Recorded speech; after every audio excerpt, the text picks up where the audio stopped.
Hi there, and welcome to another edition of my economics series. My name is Michael Cross, and I am an educator and author, and if you want to check out more of my writing, go to my website at michaelcross.net. Anyway, what I'd like to talk about right now are cows. And you're probably like, what? What's cows got to do with economics? Well, here's what they have to do with economics. If you can look behind you, this nice little field that I'm in, this used to be an area where they grew cows. And, you grow cows for two reasons primarily in a modern society.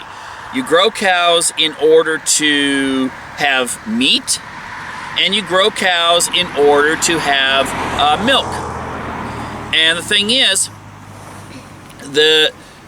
beyond that, most people don't think of any uses for a cow. Milk and meat. Well, the thing is, free enterprise allows us to have many more uses for things.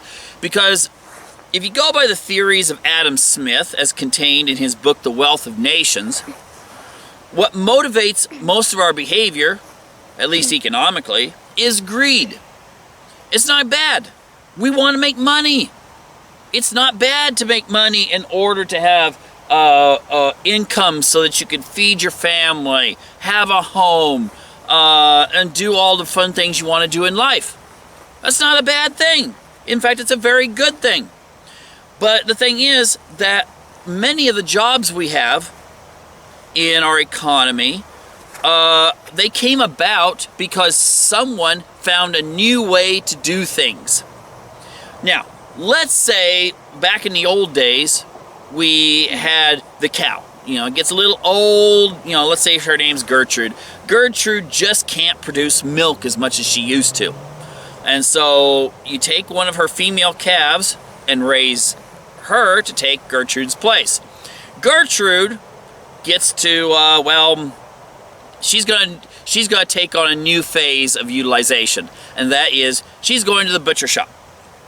Now, the thing is, we could think about the fact now that, now she's for meat. But then we get other uses. Someone said, hey, why don't we use the leather, the skin, in order to make clothes? Like jackets, boots, belts, and so forth. Is that all we can do with Gertrude? Oh, hardly. If you look up on the internet, there's a site, just look up the uses of a cow, and then go to images, and you will find a great many pictures that will show a picture or a diagram of a cow, and then you look underneath that, and you'll see all these like really weird things. One of the diagrams, I think it's put out by one of the meat firms, says there's a marshmallow in my cow. That's because they use byproducts of Gertrude to make marshmallows. And you're probably thinking, oh my gosh, you mean they use meat, they use animal products to make marshmallows? Well, then I'm just going to eat some candy then. Give me some gummy this or gummy that. Well, sorry to let you know, but what they do with Gertrude's bones is they put them in these big vats, and they add various chemicals, and this pulls out the gelatin substances within the bones. And what you do with that is you make candy. You have to add sugar, and you have to add coloring, which the coloring comes from bugs if it's natural. So you get some bug juice, and you get some cow bones, you can make candy out of it. Now, this is because of innovation. People thought, hey, the stuff that's in cow bones has this in it, and I can make money off of it. Add some flavoring, and you get all kinds of really wonderful desserts. But then, maybe you're saying, well, I don't want to do that now. I'm not going to eat candy anymore. Give me some spaghetti. Look up what they use cow blood for. The products from the cow blood.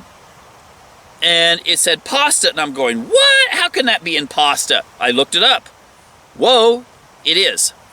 And then there's all kinds of other things. Instrument strings.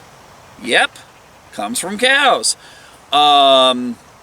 I think they used to use cats, but I think that nowadays the cow organs and stuff are much cheaper. There's all kinds of other things. There's cosmetics, shampoo. If you wash your hair with a lot of types of shampoo or soap and all these other things, perfume and all that, you're using byproducts from the cow. Now, I'm not saying this to gross you out. I'm saying this to make a point that if you take a look at all of our various products that we have, someone somewhere had to have gone, cow fat, chewing gum? And then they looked into it and they found various ways to turn the products that you get from a cow into the products that we use every day in our kitchen that we think have nothing to do with cows, but they do. And you could look at all kinds of different products that we have out there. And you got to realize there's an origin of those products. And somewhere, someone innovated and made a lot of money doing it. Okay? So, ultimately, what I want people to realize, using the cow as the example, is that our economy is fueled through entrepreneurship. People finding new ways to make new items, to sell them to us, to fulfill our various wants and needs. And therefore, if you think about it, it wasn't just the American Indian who, was supposed to have used every bit of the buffalo or whatever when they killed it. Of course, that is actually a lot of mythology involved there.